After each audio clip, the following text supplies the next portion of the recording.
सभी मित्रों को सादर नमस्ते। यज्ञ प्रत्यंत यूट्यूब चैनल में आपका स्वागत है। मैं आचार्य दीपक शास्त्री आपके बीच में पुनः उपस्थित हूँ। आज हम सत्संग पर चर्चा करने के लिए उपस्थित हैं। सत्संग क्या होता है? संसार में प्रायः हमें देखने को मिलता है कि बहुत सारी जगहों पर सत्संग हो रहे हैं या सत्संग के नाम पर बहुत सारी भीड़ इकट्ठी हो रही है। ये शब्द भी हम कह सकते हैं, लेकिन वास्तव में सत्संग का क्या अर्थ है, इसको समझने के लिए आज हम यहाँ उपस्थित हैं। सत्संग को जब तोड़ेंगे तो इसमें दो पद हैं, एक सत्य और एक संग। यानी जहाँ सत्य का संग हो उसी का नाम सत्संग है। अब इस कसौटी पर आप किसी भी सभा को कस कर के देख लेना कि वो इस कसौटी पर कसी जा रही है तो समझ लेना कि वो सत्संग है।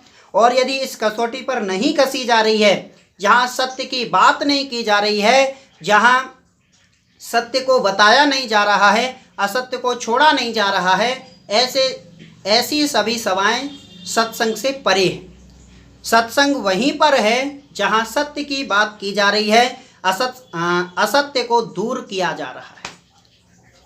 और सत्संग जरूरी नहीं है कि सभाओं में हो, सत्संग लोगों के संपर्क में आने से भी हो सकता है। जहाँ से हमें सत्य का ग्रहण हो, जहाँ से हम सत्य को प्राप्त कर सकें, वो हर जगह हमारे लिए सत्संग हो सकती है। जैसे उदाहरण से समझेंगे।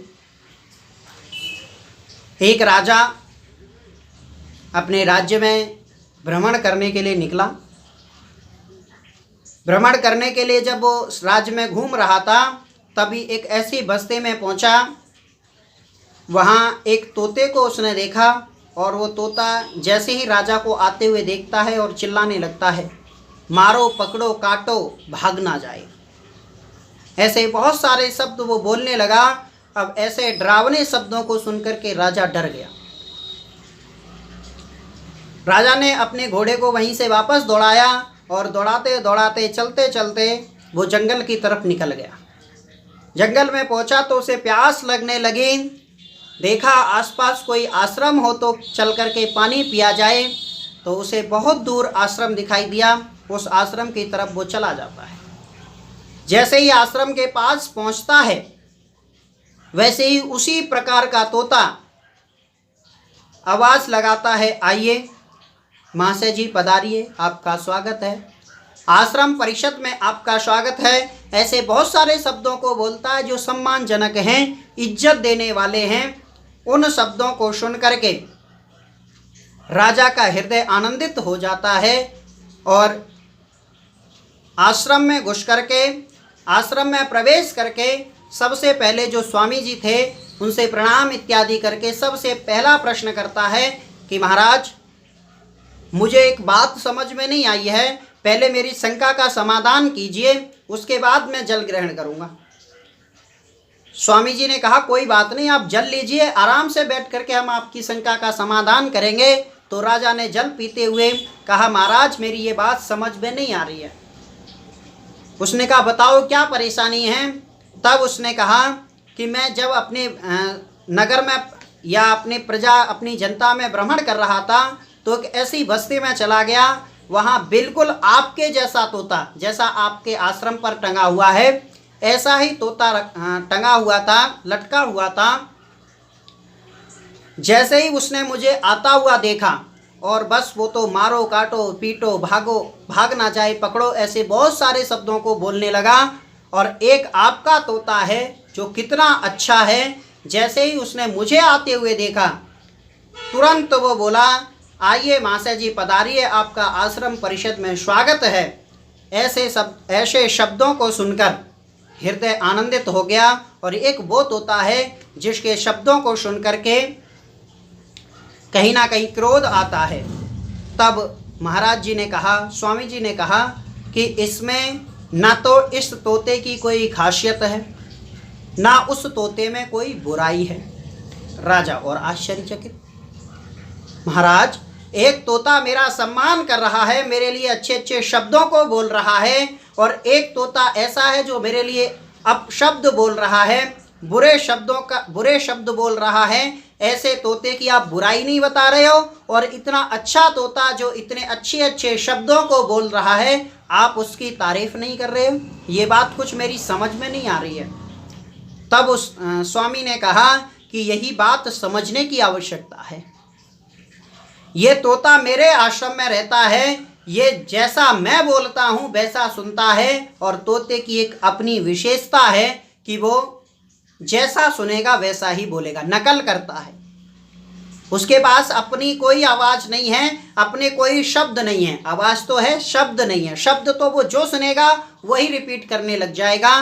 तो ये जो मेरे आश्रम में तोता रहता है, यहाँ ऐसे ऐसे ही शब्द सुनाई देते हैं जो सम्मान सूचक हैं। और वो जो तोता आप यहाँ की बात कर रहे हो वो सकता है चोर बस्ती में रहता हो, या वो बस्ती ऐसी हो जहाँ उस तोते को ऐसे ऐसे शब्द सुनाई देते हो।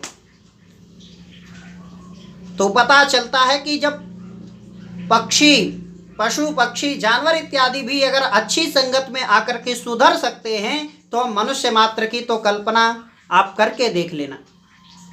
यदि हमारा प्रवास, हमारे मित्र मंडल, हमारा मिलना बैठना उठना यदि श्रेष्ठ पुरुषों में है, अच्छे व्यक्तियों में है, तो समझ लेना कि हमारी उन्नति निश्चित रूप से होगी।